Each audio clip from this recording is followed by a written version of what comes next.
Всем привет, продолжаем наши псевдогайды. Итак, забыл опять же про компоненты кое-что рассказать, точнее дорассказывать, что компоненту мы можем не только на чарактера повесить, да, мы можем и на павна, и на актора ее повесить, соответственно, какому-нибудь вот этому кубу, почему я кубы расставлял, забыл, что мы можем этому кубу, обычному актору, который находится на сцене, дать хп и сделать такую логику, что он получает урон, и что-то там происходит, условно, бочка какая-нибудь, она получает урон и взрывается, ящик, который получает урон и разламывается, ну это к примеру, да, и не обязательно давать его именно чарактеру, именно отдельно enemy, то есть у нас одна логика, один компонент, который мы можем вставлять куда хотим, и это все будет работать, вот. Теперь у нас виджеты. Виджеты, нам нужно, чтобы наши хп отображались, ибо мы, когда запускаем нашу игру, мы не видим хп, у нас нет информации визуальной, сколько у нас хп сейчас, сколько максимум, сколько минимум, есть ли у нас вообще хп, какие у нас вообще статы есть, у нас же есть еще энергия, у нас есть еще и мана, у нас всего этого просто нету, нам нужно это как-то визуально отобразить. Для этого есть виджеты. Виджеты лучше создавать в одном виджете. Вот такой вот основной будет у нас main HUD, название виджета будет, и в нем будут храниться все остальные виджеты, точнее не храниться, а в нем создаваться и в нем храниться же. То есть это такой вот менеджер всех виджетов будет называться main HUD. Есть стандартный у нас HUD класс, то есть мы можем создать HUD класс отдельно и через него работать, но мне он не нравится. И я его не понял. Зачем, что, почему, если я могу свой создать, он также будет через контроллер получаться и так далее и тому подобное. В общем, ближе к сути. Мы создаем новый класс. All classes. Ищем здесь user widget. User widget. User widget. Так, ну все идет. User widget next. Создаем main HUD. Main HUD. Я вот думаю, мы виджеты будем дописывать, не будем? Ну, давайте не будем. Main HUD, просто main HUD. Открываем наши папочки, паблик. И вот сюда вот мы, наверное, ну да, создадим папку новую, widgets. То есть там много будет виджетов наших храниться. И еще одну папочку создадим. Назовем main HUD. То есть все, что касается main HUD, мало ли чего там еще будет, правильно? Правильно. То есть ритуальное перекладывание, public private и create класс и ждем. Есть. Вот мы создали его, навели быстро марафет. Есть наш u main HUD, который наследуется вот от u user widget. Здорово. Нам нужно где-то его хранить. Соответственно, нужно его где-то создать и так далее и тому подобное. Давайте перейдем в наш контроллер. Именно там мы будем его хранить и там мы его будем создавать. В Protected. Создадим Protected, чтобы у нас особо доступа к этому указателю никто не имел извне. И, соответственно, мы могли им... Только мы могли им пользоваться. Или же нет, или же мы будем давать доступ. Давать доступ. Мы, наверное, сделаем getMainHUD метод. Давайте сразу его шлепнем. Virtual, ой, не virtual, подождите, просто void. Нет, не просто void. uMainHUD. uMainHUD указатель get main HUD. Мы сделали.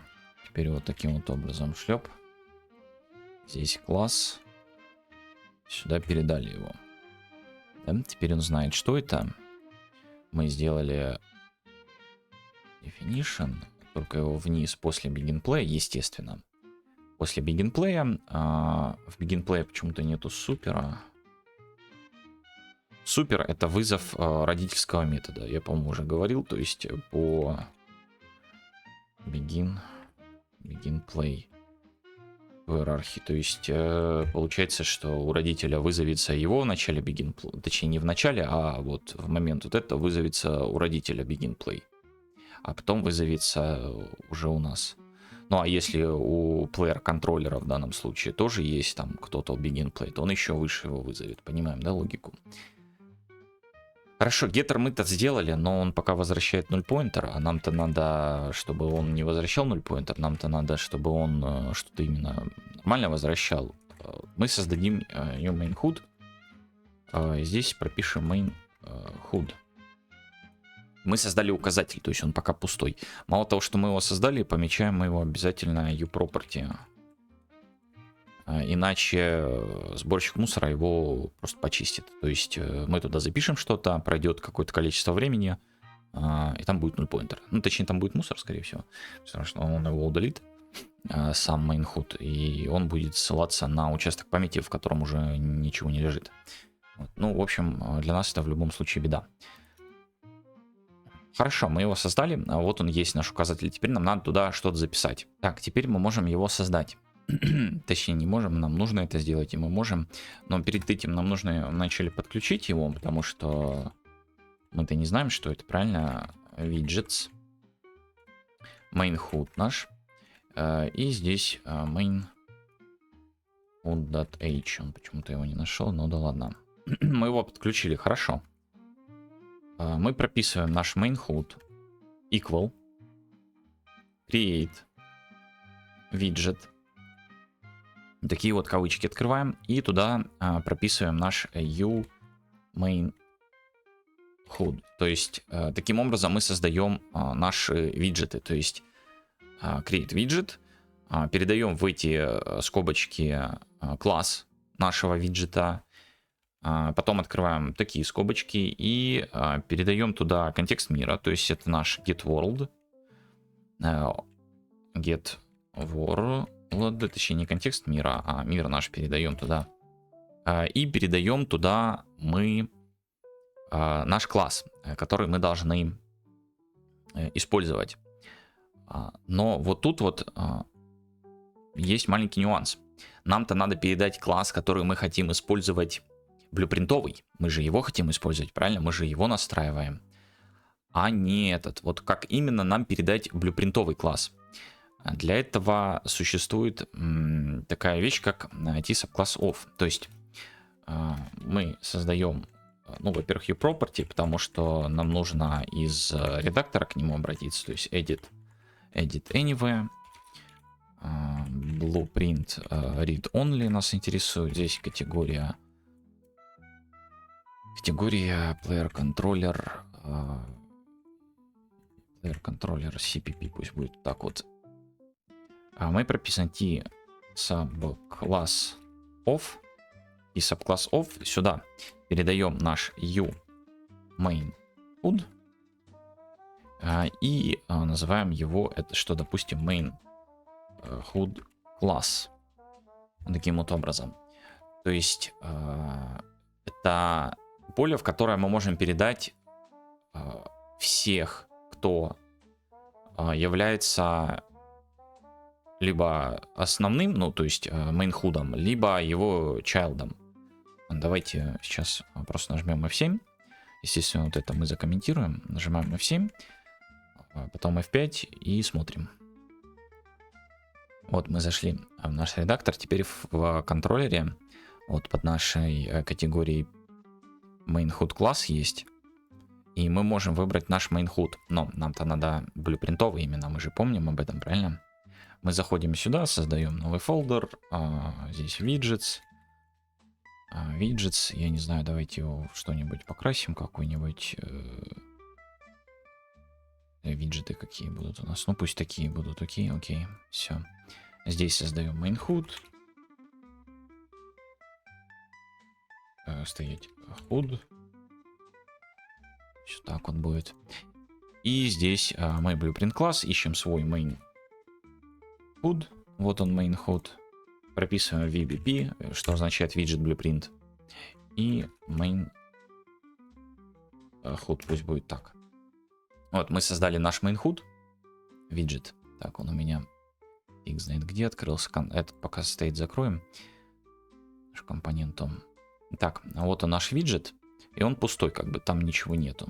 Но теперь мы можем взять и сюда назначить наш VBP main hood.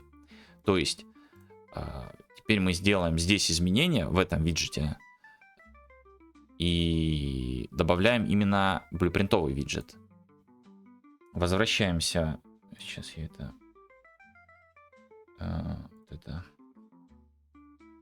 Возвращаемся сюда, раскомментируем вот эту часть и передаем туда наш main.hood класс.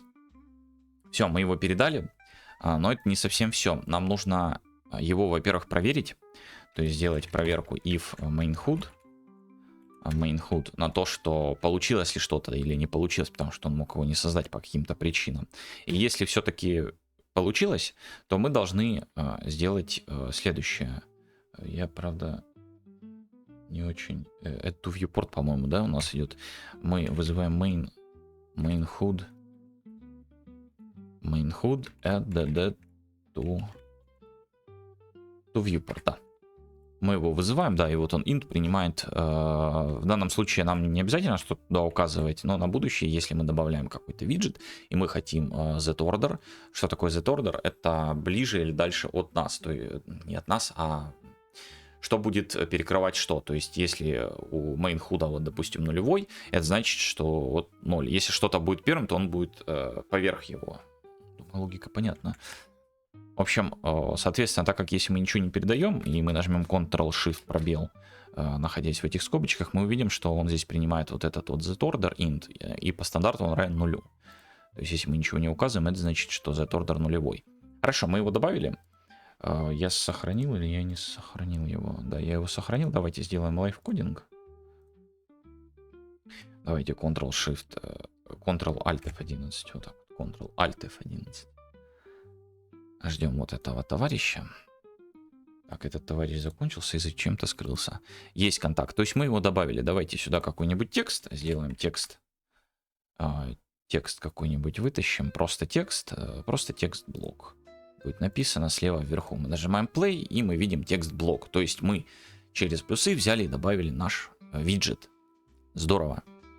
Здорово, уже 16 минут. Да? Ну, правда, это 16 минут с пропуском. Ну ладно, давайте еще одну вещь сделаем. Нам нужно что-то сюда добавить. А конкретно нам нужно добавить свой виджет туда. Давайте еще виджет вот создадим, а все остальное на потом. Нам нужно сюда добавить свой виджет, потому что мы хотим... Что мы хотим? Стоп. В начале Canvas Panel мы выбрасываем сюда Canvas Panel. Это как раз таки наш экран идет. То есть он подстроится под наш экран. А вот потом мы уже на эту канву выбрасываем все, что нам нужно. Абсолютно все, что нам нужно. Давайте создадим новый класс. All classes user widget. Тоже наследуемся от user виджета. Берем виджеты progress. Давайте новую папку progress bar. Progress bar. Progress bar, да. Папки. Мы здесь progress bar widget. Давайте progress bar widget вот так вот создадим такой вот этот. Просто у нас есть хп, у нас есть манна, у нас есть энергия, и у нас еще может быть чего-то там добавится, там тот же экспа. Мы же не хотим создавать под это кучу классов, правильно? Там, в принципе-то, одна и та же логика. То есть мы принимаем максимальное значение, мы принимаем текущее значение, мы высчитываем из этого, чтобы показать.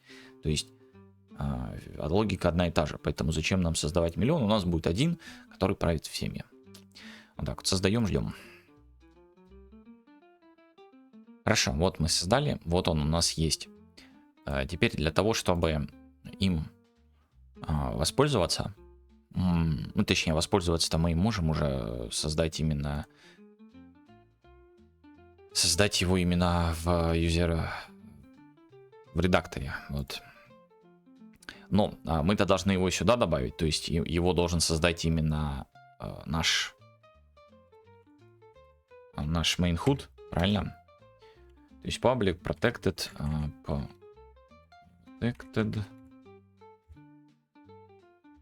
Итак, Я не хочу, чтобы извне с ними кто-то обращался, то есть я хочу, чтобы он был здесь.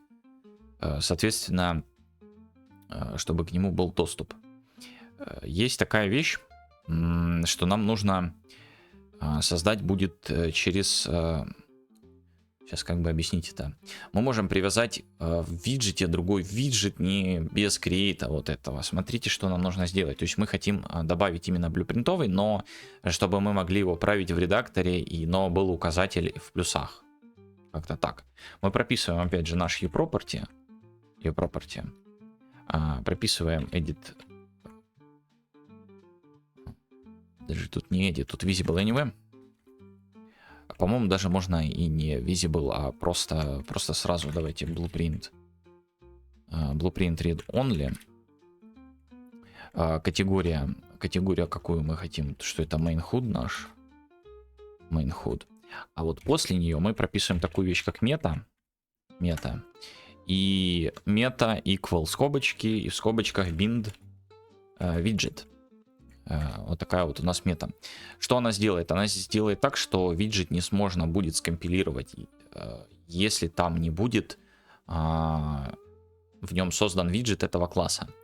То есть мы сюда прописываем progress bar widget наш, который мы только что создали, указатели на него. И то, что это у нас, давайте, health bar, давайте вот так вот назовем его. Это health bar, дублируем. Здесь у нас stamina bar. И еще раз дублировали, и это у нас mana bar. Вот у нас их 3. Здесь мы, естественно, объясняем ему, что это такое. Объяснили ему, что это такое. Нажали F5 и ждем. Ну, вернее, F7, F5 и ждем. Есть контакт запустился, и если мы нажмем Compile, мы видим, что он хочет, чтобы мы создали Health Bar. Вот здесь вот создали такой виджет под именем Health Bar, у которого был тип Progress Bar Widget, то есть наш класс. Соответственно, мы вот здесь вот давайте создаем новый фолдер Progress Bar. Давайте так вот. Создаем blueprint класс Progress Bar Widget. Я просто виджет назвал, потому что Progress Bar уже есть. А это наш конкретный виджет VBP. Progress Bar. Мы его открываем. Пока он нам не нужен. Но все же, давайте, чтобы он нам был, мы сделаем такую вещь. Сюда добавим Progress Bar обычный. И покрасим его, где он тут красится. Но это немножко не то. Это не то. А вот стайл есть, да. Давайте мы его покрасим в какой-то, я не знаю, вот такой. Мы потом вынесем, пусть розовый будет, чтобы мы его могли добавить. Здесь ищем наш прогресс. Вот видим VBP. Это очень важно, именно блюпринтовый VBP Progress Bar. Пока мы их просто добавим вот таким вот образом, 3 штучки. 3 штучки. Тихо. Это не трогаем, выбери еще один. Вот их 3 штучки. Вот первый, вот третий и вот второй. Так вот рандомно вынесем, чтобы мы их просто видели. А мы нажимаем, все равно ничего не получается, потому что они названы неправильно. Здесь он хочет, чтобы это был Health Bar. Health Bar. Сохраняем. Здесь он хочет, чтобы это было Stamina Bar. Stamina Bar. И здесь Mana Bar. Mana Bar. Нажимаем Compile, и все хорошо. Мы нажимаем Play. И что мы видим? Правильно, мы видим наши бары. Дальше мы их расположим аккуратно в нужном месте и сделаем то, чтобы они чего-то нам отображали и были универсальными и подходили под все. Ну, а на этом все. Всем спасибо, кто смотрел, всем спасибо, кто слушал. На Discord ссылка в описании. И всем пока.